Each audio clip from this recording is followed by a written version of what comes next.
Assalamualaikum warahmatullahi wabarakatuh. Kami dari Himpunan Mahasiswa Psikologi akan mempresentasikan hasil kerja kelompok kami.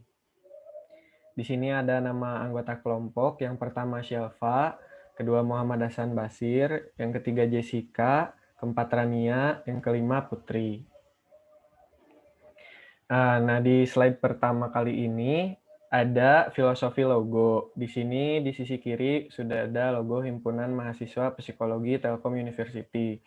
Logo Himpunan Psikologi Telkom University berlatarkan warna putih yang menggambarkan bahwa kesucian, ketulusan, pemikiran, dan pengetahuan yang luas menyertai tiap langkah organisasi kami.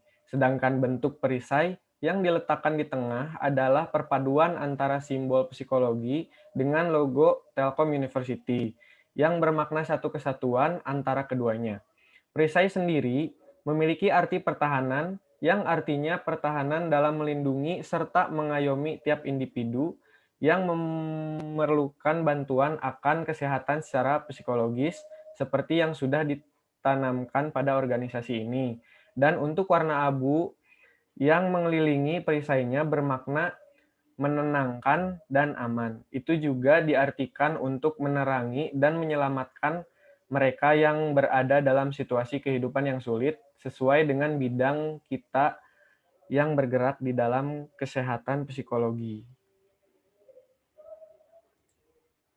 Selanjutnya, untuk struktur organisasi Himpunan Mahasiswa Psikologi Talyu, ada ketua himpunan, wakil ketua himpunan, lalu ada 4 departemen internal, di bawahnya ada sekretaris dan bendahara, lalu departemen kominfo, di bawahnya ada advokasi, desain kreatif, dan media relation, lalu departemen PSDM, di bawahnya ada minat bakat dan acara, yang terakhir departemen eksternal, ada pengabdian masyarakat, alumni, dan hubungan universitas.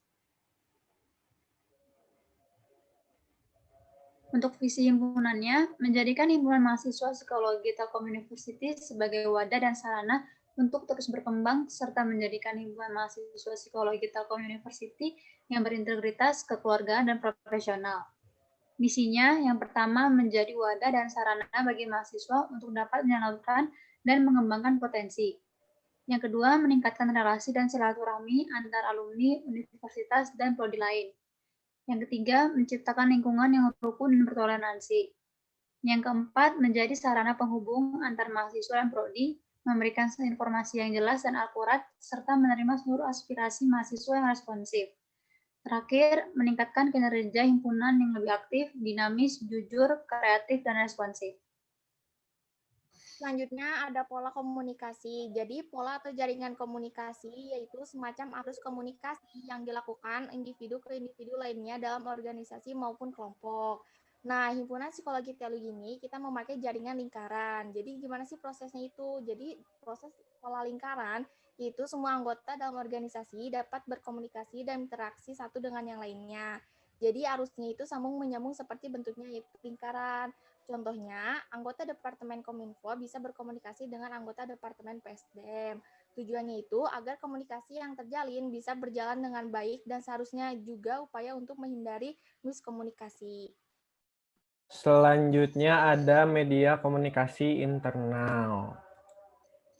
Media sosial yang juga bagian dari media digital kami gunakan untuk berkomunikasi secara jarak jauh. Salah satu contoh media sosial yang digunakan adalah aplikasi WhatsApp.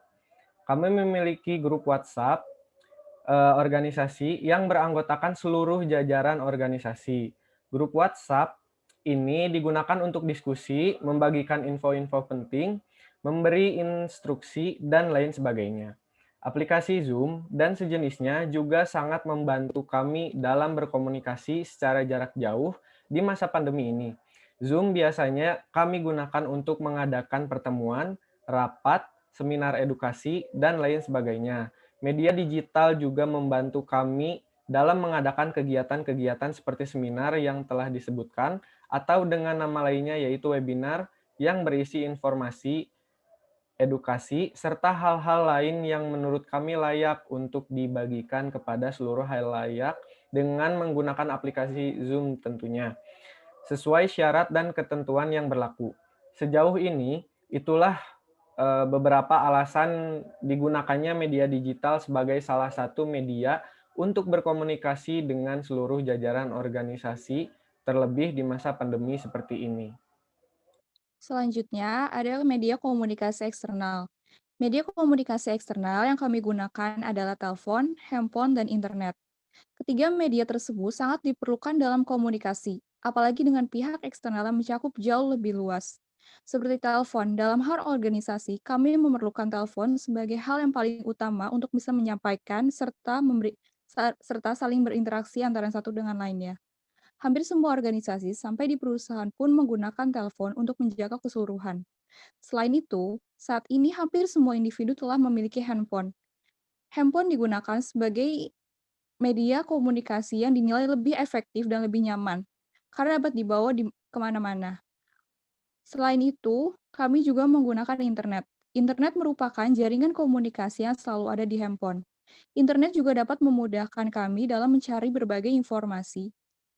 Ketiga media tersebut dapat mempermudah kami untuk menjalin kerjasama antara organisasi satu dengan yang lainnya, serta menjalin berbagai pihak antara yang satu dengan yang lainnya.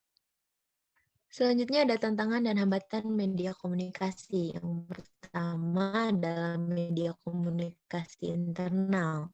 Untuk media komunikasi internal adalah aplikasi WhatsApp dan aplikasi Zoom.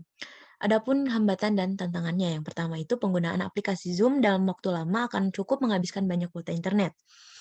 Yang kedua, seringnya terjadi gangguan pada koneksi jaringan yang tentunya berbeda-beda pada setiap anggota, utamanya ketika rapat di aplikasi Zoom. Hal tersebut dapat menurunkan kelancaran rapat karena ketertinggalan yang terjadi akibat gangguan internet. Dan yang ketiga, jumlah anggota dari grup WhatsApp terbatas dengan maksimal anggota 256 orang. Selanjutnya ada tantangan dan hambatan dari media komunikasi eksternal. Untuk media komunikasi eksternal yang digunakan adalah telepon, handphone, dan internet.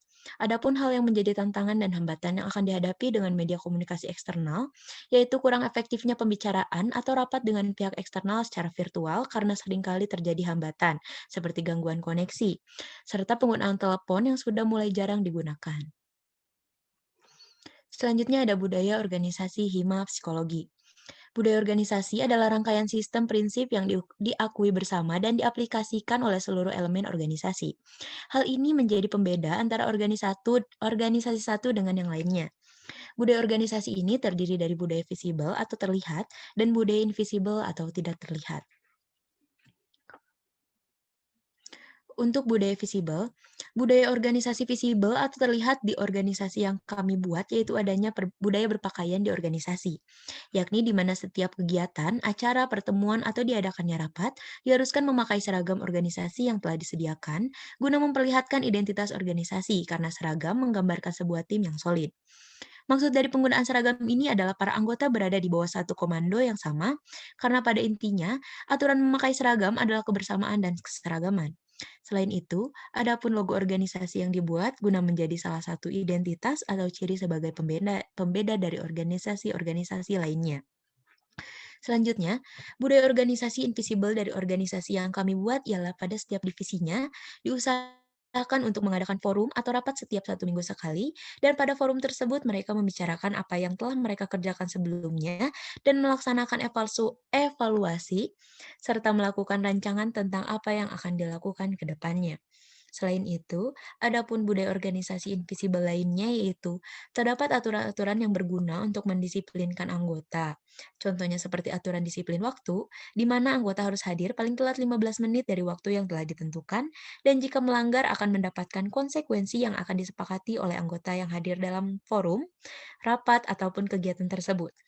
Hal tersebut berguna sebagai efek jera yang akan diberikan untuk anggota sebagai upaya mendisiplinkan anggota di organisasi hima psikologi Telkom University ini.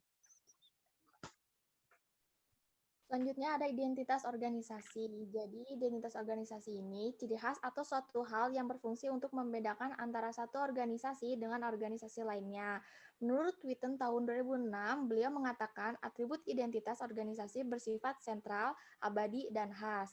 Jadi, sebuah organisasi bisa dinyatakan memiliki identitas jika sudah memenuhi 3 syarat tadi, yaitu sentral, abadi, dan khas. Nah, yang pertama ada atribut sentral. Atribut sentral itu secara garis besarnya berkaitan dengan sejarah.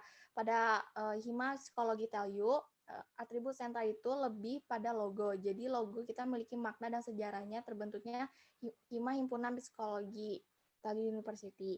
Yang kedua itu ada atribut bertahan. Atribut bertahan itu lebih jelasnya atribut yang sakral yang ditanamkan dalam suatu organisasi. Pada Hima Psikologi Tell You University, atribut bertahan kita yaitu bendera dan jahim. Mengapa disebut sakral? Karena jahim dipakai pada hari-hari tertentu dan bendera kita hanya boleh dipegang oleh tangan kanan. Yang terakhir ada atribut pembeda. Atribut pembeda ini yaitu atribut yang membedakan organisasi kita dengan organisasi lainnya. Atribut pembeda kita yaitu ada tagline kita yang berbunyi satu kepedulian sejuta toleransi.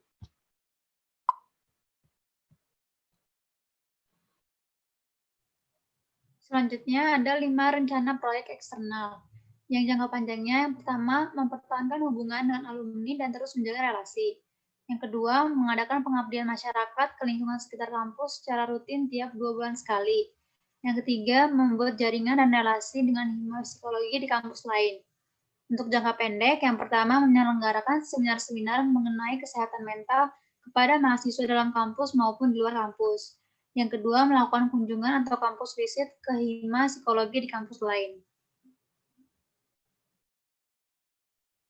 Selanjutnya ada rencana pemanfaatan teknologi informasi dan komunikasi. Yang pertama adalah pemanfaatan website sebagai bentuk link agar bisa dilihat informasi yang jauh lebih lengkap.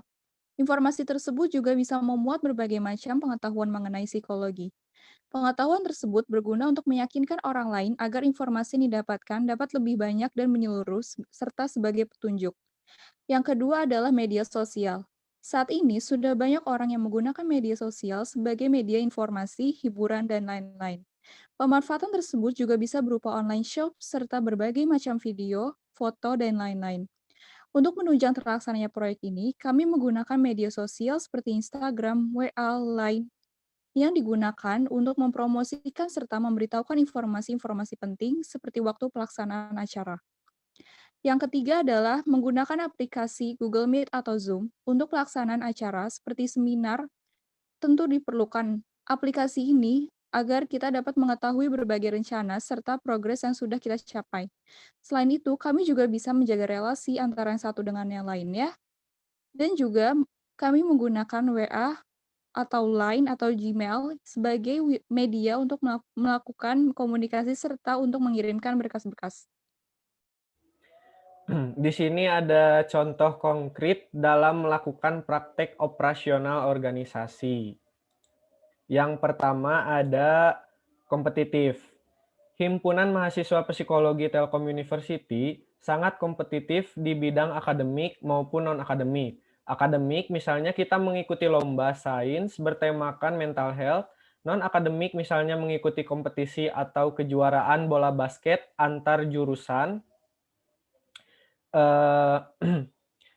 yang diadakan oleh BEM Universitas. Tim bola basket jurusan psikologi itu sendiri di bawah naungan himpunan yang dikelola oleh bagian keolahragaan. Yang kedua ada kooperatif.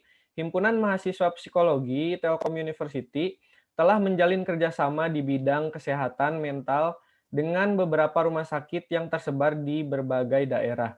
Kerjasama tersebut berupa penyaluran sejumlah mahasiswa program studi psikologi Telkom University yang akan menjalankan prosedur training atau magang di beberapa rumah sakit yang telah menjalin kerjasama dengan organisasi.